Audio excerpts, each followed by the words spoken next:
คนนี้นะผมก็เห็นมาก่อนเนี่ยเป็นปากลายเนาะสบายดีเนาะวันนี้เราจะไปเอาผ้าลงเนาะไปส่งผ้าแล้วกันเนาะอยู่วัดเนาะเทิงขุนเนาะพี่น้องวันที่14พี่น้อง14ปีใหม่นะครับเมษายนว้าวให้วันนี้จะไปเอาพระลงนะครับพี่น้องครับ แล้วก็สิเป็นสักใดนั่นพี่น้องไปเบิ่งน้ำกันเนาะพี่น้องเนาะนั่นแหละก็ไปติดตามกันเบิ่งเนาะว่าสิเป็นจังไดเนาะไปเลยนั่นแหละพี่น้องปองป้ายเนาะตามที่เห็นเมื่อกี้ได้เปิดคลิปเป็นทางการเรียบร้อยเนาะตอนนี้การสิได้เอาพระลงพี่น้องก็เสียพระลงถ้าเป็นตูนิดนึงก็เนาะก็จะพระลงเนาะว้าวเบิ่งพี่น้องลิ้นเป็นลิ้นพี่น้องลิ้นน้ำเท่าที่คือไปวัดเธอเอาพระลงอะไรพี่น้องไปนำกันเนาะไปละลายคนมาจังมวนเนาะมาจังมวนพี่น้องไปละลายคนเนาะแม่นพี่น้องโอ้ไปนำกันพี่น้องแต่คลิปนี้ก็เป็นคลิปแบบไปค่อยย่างนึงเนาะคลิปนี้ก็เป็นแบบคลิปยาวนึงพี่น้องแม่นเขาจะเวลาพี่น้องได้เนี่ยเบายักจักน้อยได้เนี่ยเบายักได้จักน้อยได้จักน้อยขึ้นไปวัดเด้อพี่น้องน้อยโพจัดจักน้อยขึ้นไปวัดเด้อพี่น้องอาบุญน้ำกันเด้อแต่ว่าดึงขึ้นเนี่ยโดยเอามาห่อผู้สาวเราพี่น้องเอาผู้สาวไปส่งผ้าน้ำไอ้น้องเขาส่งกันเนาะไหนพี่น้องก็ขึ้นไปเบิ่งบรรยากาศด้านเทิงเนาะน้อมเนาะที่เป็นจังไดพี่น้องด้านเทิงเนาะกำลังเอาเสี่ยวพระลงอะไรพี่น้องทีบานเขาเองมาปักตุ่มเนาะสุดท้ายเป็นยิงนุ่มใส่นุ่มเนาะพี่น้องแม่นปลาสเวตอีกนะจีน้องปลาบดเลยบดไฟฟ้านะตัวนี้ก็สิได้ขึ้นไปพี่น้องเนาะไปนำกันเนาะคลิปนี้ยาวเนาะแม่นนี่ก็ไปลุ่มเนาะลุ่มสาวเนาะแม่นไปเลยลุ่มสาวพี่น้องไปแล้วนะตอนนี้พี่น้องกันไปลุ่มสาวไปเนาะแม่นเบิ่งพี่น้องนี่ยังก็ไม่ตุ้มเลยนะสำคัญเป็นปลาคือร้ายครับประเดี๋ยวเต็มเลยวันนี้เนาะแม่นไปกับพร้อมแล้วกันจัดการพี่น้องจะสู้กันนะเมืองกรุงเทพพี่น้องเมืองกรุงเคยนะกรุงเมืองกรุงเนาะย่างคือที่ก็เมื่อยพี่น้องที่เขาบุญเอาทำใดเนาะแม่นนี่อายุคนแก่น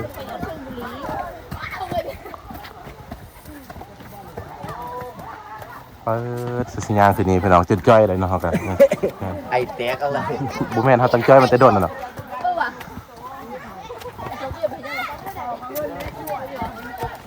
แล้วก็ตอน3 โมง3-4 โมง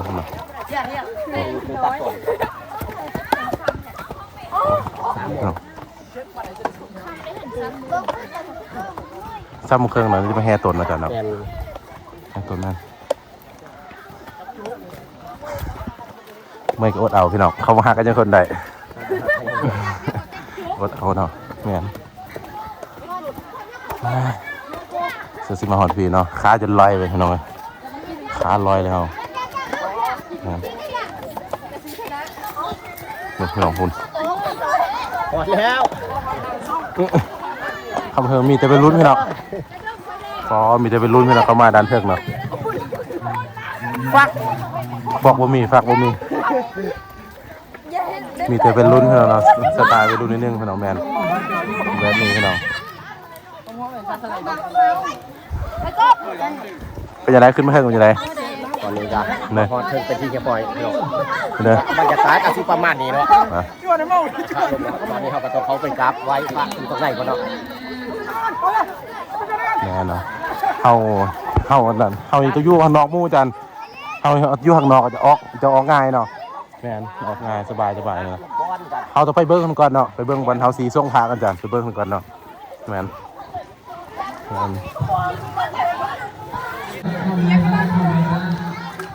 ป่าเนี่ยก็จันไปเบิ้งกันเนาะพี่น้องไปเบิ้งบนเฮือนที่เอาพระลงกันพี่น้องนี่พี่น้องไปเบิ้งพี่น้องไปเบิ้งบนเฮือนที่เอาบนที่ทรงพระทรงครูบาเนาะพี่น้องเนาะนั่นแหละต้องวางแผนเลยก่อนเนาะแกงครูบาอาจารย์ก่อนเนาะเปิดเบิ้งใดเด้อพี่น้องเด้อมาพี่น้องข คักแล้วเนาะ ตัวแบนเขาไปไหนได้อยู่วาง วางแผนพี่น้องเนาะเขามาเบื้องใดพี่น้องเนาะแต่แต่เฮานี่เขาต้องอยู่ด้านนอกพี่น้องเขาไปด้านในมันก็น่าจะบ่ได้นะพี่น้องแม่นไปอยู่ให้ด้านนอกให้แม่นมันจะคักกลัวแม่น เขาไปดันได้กันนะครับ แม่นแต่ว่าเขาอยู่โซนทางค้างเนาะเขาจะเข้าไปแถวศูนย์กลางให้ทานพี่น้องแม่น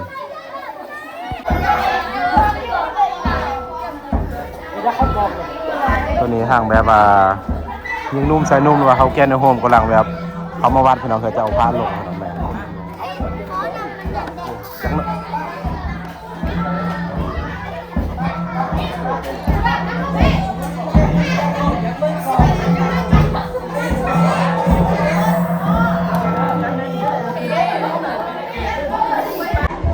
วันนี้ก็ไปมาใส่บาตรอ้าวพ่อแม่นเดี๋ยวไปเอาพระลงเลยพี่น้องเนาะคารวะเนาะเอาพระลงแล้วพี่น้องเนาะปีใหม่ฟ้าไหม้พี่น้อง12 โมงเนาะ12 โมงตรงตอนนี้ก็เที่ยงนั่นเองเนาะพี่น้องตอนนี้เที่ยงแล้วเนาะกะไลพี่น้องตอนนี้ก็มากราบบูชาคารวะขออนุญาตจับเอาเพิ่นมาลงบูชาอาบน้ำเนาะพี่น้องปีนึงเนี่ยเพิ่นนึงเนาะในเรื่องโอกาสปีใหม่ฟ้าไหม้นั่นเองพี่น้องวันนี้14 เมษายนพี่น้อง14 เมษายนก็คือวันที่14 เมษายนก็คือวันปีใหม่วันสงกรานต์นั่นเองพี่น้องนั่นแหละพี่น้องว่าสิเป็นจังไดนั้นกับเบิ่งติดตามไปนำกันเด้อพี่น้องเด้อฝากกดไลค์กดแชร์กดติดตาม2คลิปฝากไลน์ของแดพี่น้องไม่แต่คนหน้าตาดีๆนะพี่น้องไม่คนละล้อว่ะบอกไปบอกมาคือมันล้อเดี๋ยวว่าเอากับว่าไปเลยคือมันล้อแต่ว่าเข้าเจ้าดอกล้อจะรอเนาะ เอาที่เก่งที่คนรอเลยสุขังอาภิปุสยามาอาหังสัมมาสัมพุทโธภะคะวะพุทธังภะคะวันตังอะภิวาเทโอภะคะวะตาธัมโมธัมมังนัมสสามินังอาสามิตัมมินังปิธัมมังสารนังกัสสามิตัมมินังปิสังฆังสารนังกัสสามิธรรมสังฆนาคาโลกายัมสังฆังสาธุนะโมตัสสะภะคะวะโตอะระหะโตสัมมาสัมพุทธัสสะอุปาสะธันเตภะคะวะอะนังกะโลทิโมนะวันนี้เราได้มาบูชาพระพุทธศาสนาพระพุทธเจ้าผู้ทรงก็มาดีมาดีขอให้พระพุท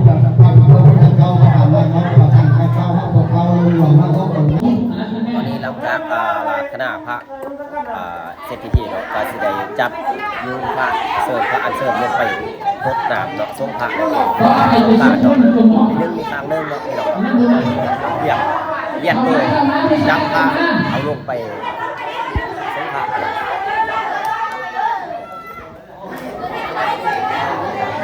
ตอนนี้กำลังเอาผ้าพี่น้องผ้าต้องจับต่อกันไปเนาะแม่อยู่ห่างๆกันนึงเนาะอยู่ห่างกันนึงเด้อยู่ที่กันไร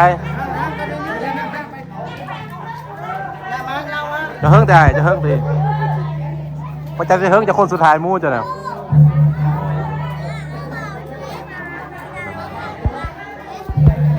คนกับลายเติมอยู่ขนาดลายเลยโซล่าจะเป็นใบนุ่มใบกลางคนเล็กน้อยลายสูงบ่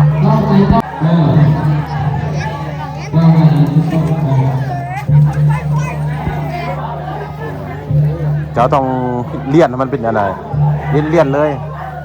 นี่ก็นี่ไปน้องเด้อนั่นแหละเขานี่เขาคนนั้นคนพิเศษด้วยนึง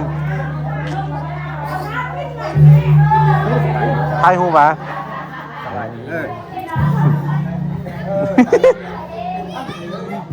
สาธุพี่น้องในบุญของการหลายๆพี่น้องแม่น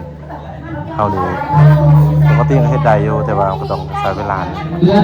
แม่พี่น้องพี่น้องแม่นมีพระบุญเลืออะไรอย่างเห็นบ่ส ซาเขาเป็นค่อยไปพี่น้องแม่นในการส่วนลายที่เป็นผู้รักผู้ใหญ่เขาผู้แก่พี่น้องแต่ยิ่งนุ่มใส่อันนั้นพุทธิของอาตีของเลยเดี๋ยวมุ้ยตลอดไป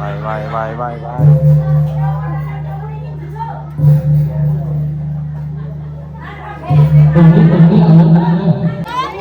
ต้ององค์นี่แบบนี้ต้ององค์เนี่ยถ้าจะบั่นก็ผู้เนี้ยหักผู้เนี้ย เอากะเอาอย่างไป ทำเป็นข้อมูลอะไรเงี้ย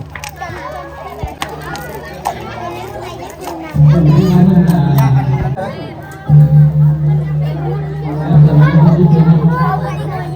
ตีไหนที่คุณเอาไปไหมตัวนี้มันเอามาได้ ยุคโบองค์มันสุดท้ายมุ้ยยิ้มเด้อนั่นแหละจะได้เอามาเนี่ยเหรอ ไปเป็นที่เรียบร้อยแล้ว แล้วแต่องค์ใหญ่เนาะ แต่ใหญ่เนี่ยเกิดสิบ่เอาลงได้ บนรถดินี่เลยอีกตัวหนึ่ง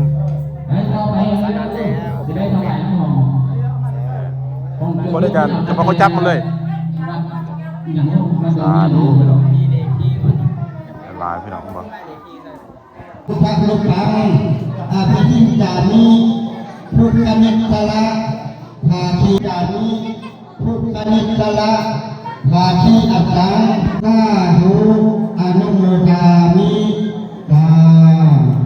แล้วตอนนี้การหังครูบาอาจารย์แล้วก็จะเป็นผู้เฒ่าผู้แก่ส่งก่อนผู้เล็กผู้น้อยส่งน้ำหลังเนาะตามแล้วก็ขึ้นว่าตามพี่ตามคลองเนาะตามคลองเพิ่นแม่นให้ครูบาอาจารย์แล้วก็เฒ่าแก่เพิ่นส่งก่อนแล้วก็ทางผู้เล็กผู้น้อยก็ว่าน้ำหลังไปกันเบิ่งน้อม นี่มันต้องหาเนาะพี่น้อง ส่งพระเด้อทางผู้รักผู้ใหญ่ส่งก่อนมันแล้วก็ทางคนเล็กคนน้อยส่งน้ำหลังให้ครูบาอาจารย์ก็ค่อยได้อาจารย์ก็ค่อยได้ ก็บอกตามแล้วตัวตามมือตีมือ มาขึ้นมาเป็นโอ้เอาซีเอาตีเขาขึ้นเพิ่งกันตัว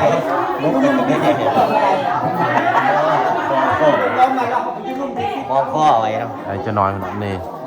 ฟ้าให้เขาถูกปีใหม่ฟ้าใหม่เด้อลูกหลานมาสะมาส่งมาเด้อพุทธลูกจะดีไม่แห้งเลยเนาะจะได้คมใครยังมีเด้อประเด็นนี้เนาะทางญาติพี่น้องแล้วก็หัวเอาตีตียาตีเอาเปลี่ยนกันเนาะเปลี่ยนกันส่งซาอาจารย์อาจารย์ นะเดี๋ยวไปเดี๋ยว ลายไปเนาะ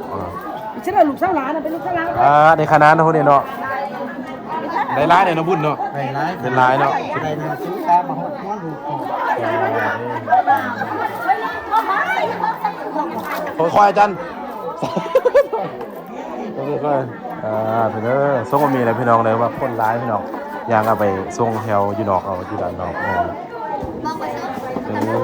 อึบเอ้ยเนาะน้องเนาะไปกาจะไปส่งทางนอกพี่น้องไปเบิ่งด้านนอกนำกันวงป้ายปนีกับมันเฮิงเวลาแล้วพ่อจัน เวลาสมมา เวลาส่งมาควนเด้อมันจะส่งภายนอกมันมันจะโอ้จะไปจับไอ้จ่วยเด้อมันนี่เด้อนี่แล้วส่งด้านนอกนำกันพี่น้องเกือบอยู่สายน้องไปนี่ถือมาลายครับนี่คนอยู่ด้านนอกอ่ะลายเติมอยู่ด้านนอกอ่ะโอ้จะเป็นลัทธิพี่น้องกันลายนี่คือกันลายมา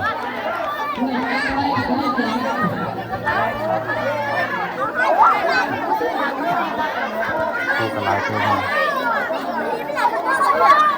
ให้เพิ่นส่งก่อนจังส่งน้ำหลังเนาะเนี่ยใจเย็นเฮาบ่ต้องพาวเนาะมืดมือบ่พาวเนาะยังนี่นะ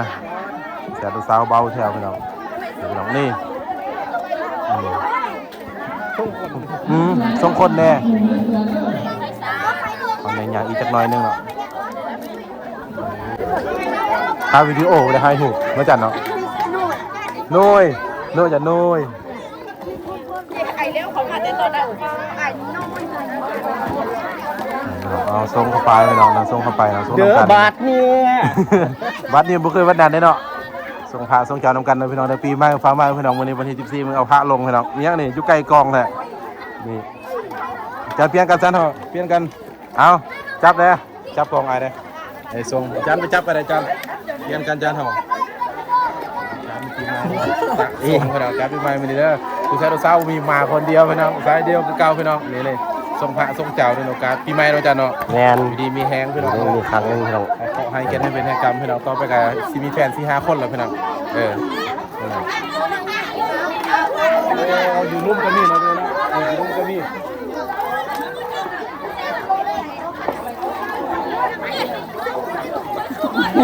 ไม่เป็นไร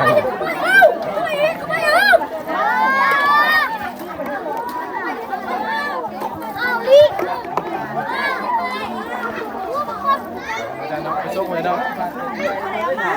เอาละอันนี้ตาที่นี่เขาพระอีกได้แล้วให้เงินเนาะให้เงินให้กำมาเลยเนาะ เป็นการ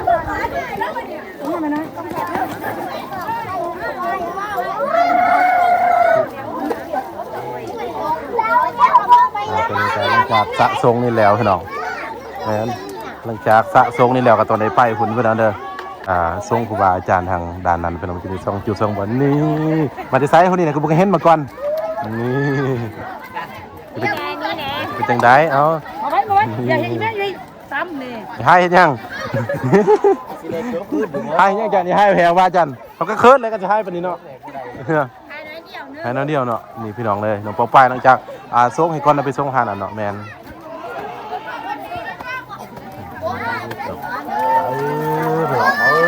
จะเล่นนอนผู้ใหญ่เนาะ อันนั้นมันสูงแล้ว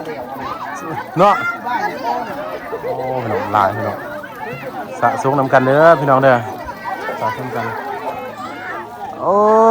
คือแล้วเราพักนี่นะบริเฮ็ดยังแล้วพี่ยังคือผู้อยู่นี่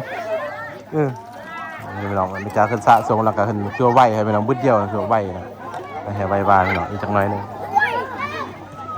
สะสมนำเพิ่นจักหน่อยนึงเด้อที่ฟักนี่ยังบ่ส่งหุ่นแล้วหรอ ยังบ่ได้สูง เนี่ยส่งให้ก่อนพี่น้องเปลี่ยนส่งไปแต่คือละขั้นตอนเนาะแม่นยินดีแห้งเด้อพี่น้องฝากมาพี่น้องเอ้ย FC คือกันนะแม่นอีมีนาแล้วการเตะพี่น้องนี่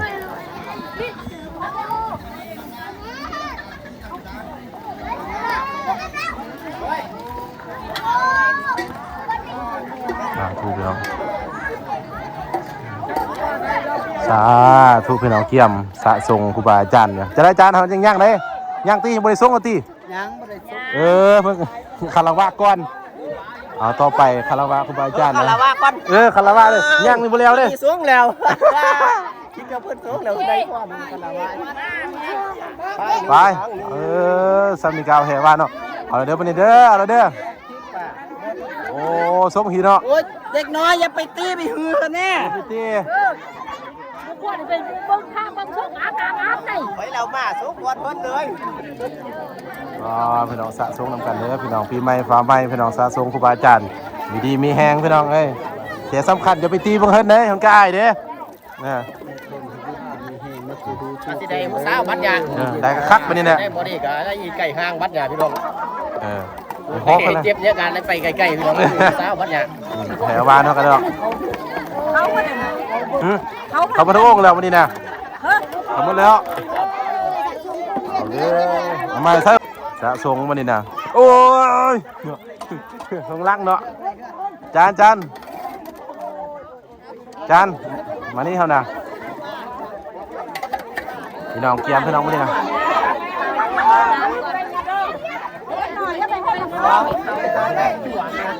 เพิ่งเวลาสมาพักคว้าแล้วพี่น้องสะสมได้จ้าพี่น้องเอาแบบ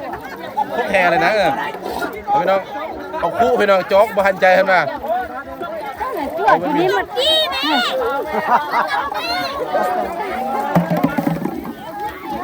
ลนมันงานนี่นะลนงานนี่นะ โดนฮะเกิดกัน ถ้าเกือบเสียเนาะเด้อถ่ายรอเบิ่งบรรยากาศกันเนาะบรรยากาศแซ่บสาวว่าเถอะนี่พี่น้อง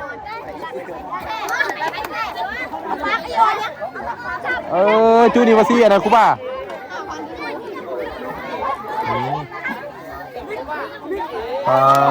เถอะที่นักครูบาเองจับครูบาบ่จับอายันบาปเป็นคนเดียวบ่จับไอ้สิเบิ่งลูกเดียวตาเบิ่งนี่แหละพี่น้องบางคนก็คือว่าตามฮีตามคลองพี่น้องเนาะตามฮีก็พี่นี่ก็เฮาอะไรพี่น้องปฏิบัติกันมาพี่น้องเนาะก็มือวันที่14หรือว่า15นี่เอาพระลงแล้วก็ส่งพระตามปกติตามอัธยาศัยอะไรพี่น้องแม่นบางคนก็ลิ้นม่วนบางคนก็ลิ้นเต็มที่เฮาก็ลิ้นเต็มที่ตามคลองคือเก่าคือเดิมแม่นแสดง2คนนี่คือว่า สาวๆแบบจ้านพี่น้องฟองฝ่ายมื้อนี้ก็โอกาสดีพี่น้องวันที่14ในเดือน5เนาะจ้าเนาะมีเอาพระลงพี่น้องที่บ้านเราเองพี่น้องบางคนก็ลิ้นม่วนได้ยังแหละ ปล่อยส่งพระกันมาก็ได้ พระสงฆ์ยังพี่น้องตามที่ตามข้องอะไรพี่น้องของปฏิบัติกันมาพี่น้องแม่นคนกามักม่วนพี่น้องจับหันจับนี้พี่น้องแต่เฮาบ่เฮ็ดพี่น้อง จับห้ามพระพี่น้องในบุญมันว่าหลังโครงการเนี่ย แต่เฮาบ่เฮ็ดพี่น้องม่วนหลายพี่น้องแต่เพิ่นจะจับบ่เป็นหยังหรอกพี่น้อง จานไหนจาน ตามที่ตามข้องแต่เฮาบ่เฮ็ดพี่น้องเนาะแม่นคลิปในการม่วนแล้วก็ตามที่ตามข้องนั่นแหละม่วนหลาย เอาเบิ่งให้ไปเบิ่งหาพุ่นเนาะ บ่เฮ็ดเด้อพี่น้องเลยเฮาบ่เฮ็ดพี่น้องส่งพระส่งยังตามที่ตามข้องเฮาเองพี่น้อง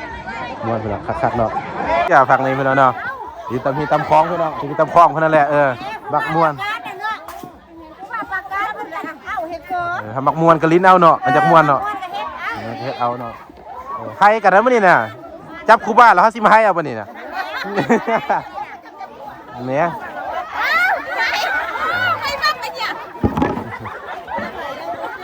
โอเคนะพี่น้องเนาะหลังจากส่งพระยังเอาพระลงเรียบร้อยแล้วก็สิได้กลับเลยพี่น้องมื้อนี้กลับบ่ได้เนาะกลับไปจะได้เด้ไปจะได้คักบ่ ม้วนลาย ม่วนหลายม่วนหลายเนาะแม่นม่วนหลายพี่น้องตามที่ตามคล้องเลยพี่น้องม่วนตามอัธยาศัยบางคนก็ลิ้นก็ม่วนบางคนเนาะคนบ่ลิ้นก็บ่ม่วนเนาะ บุรีบุม้วน บ่ลิ้นก็บ่ม่วนก็ตามที่ตามคล้องเลยกันคันเฮาปีใหม่เห็นนะยุ่งๆก็แล้วแต่ถ้าอยากลิ้นก็ม่วนอยากม่วนก็ลิ้นอันนี้อ้าวมาจะใส่อาจารย์หนูสร้างมาสิใส่ เฮ้ยผู้สาว เต้อ๋อคนหลายบ่เนี่ยลงบ่นี่วันนั้นบ่นี่น่ะเลบนกล่องโอ้งามหลายพี่น้องเด้อบ้านแล้วก็สามัคคีกันคือว่าอะไรพี่น้องเอ้ยอันนั้นทำทีได้ผู้สาวยังห้องแห้งกว่านั้นเนาะจันเนาะมักเลยสาวห้องแห้งปานนั้นนะ นี่ล่าจังติงคือแต่อย่างบ่ได้เลย มันเว้านี่น่ะ น้องเจ้าก็งามอยู่ก็เจ้าเก่งเจ้าก็ เป็นนั่งเอาดำเขาน่ะ อ๋อยืดสุดๆก็ว่าแน่ เขาบ่เฮ็ดใครเป็นคนบ่ดีปานนั้นนะว่าคนอย่างหลายไปเด้เนี่ยมันสิบ่คนลุกลงไปลุ่มบ่เป็นหยังติแล้วพี่น้องเอ้ย กินต้มไก่ คนกา เดี๋ยวจานเนาะ มัดเอาไปกินต้มไก่ไปบ่เราข้าวหันอาชีวะเองเนาะเอาเงินซื้อเบียร์เราข้าวสิก็ได้ราคา4-5แก้วจันเนาะนี่เมาอยู่นั่นแหละกินน่ะ จันว่าว่าหนึ่ง อะไรพี่น้องการเสื้อที่ย่าง จับจานเด้ ออกมานี้ก็โอ้เสื้อเฮาสีย่างลงมานี่ก็ใช้เวลา1 นาทีพี่น้องแม่น น้องรับจาน เต็มที่พี่น้องโอ้พี่จะน้อยนึงก่อนย่างลงมาพี่น้องโอ้คนหลายพี่น้องเล็กๆน้อยพี่น้องสุรามีแต่คุณเล็กคุณน้อยเนาะน้อยเนาะนี่ยังอันนี้โซกามตีฟิตเนสตีนี่นะฮะพยาบาลเห็นตลอดแล้วพยาบาลน่ะอ๋อพี่น้องปนี่นะมาที่ไซส์คือร้ายให้มาในคนมาเนี่ยคือบอกเป็นคนร้ายปนี่มาก่อน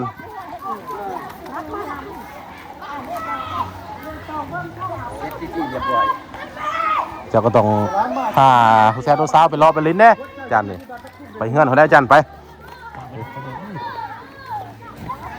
นี่แหละพี่น้องฟองฝ่ายนะบุญบานเฮานี่ก็ม่วนเพิ่นยิงนุ่มใส่นุ่มเนาะให้จักม่วนก็ลิ้นเองเนาะจันเนาะใครจักมาก็คิดเองกันบ่ นี่มักกินเอามักเป้าดิ ยังมาก็ลิ้นเองนะพี่น้องเด้อพูดน่ะจัดเสียนไปกันจัน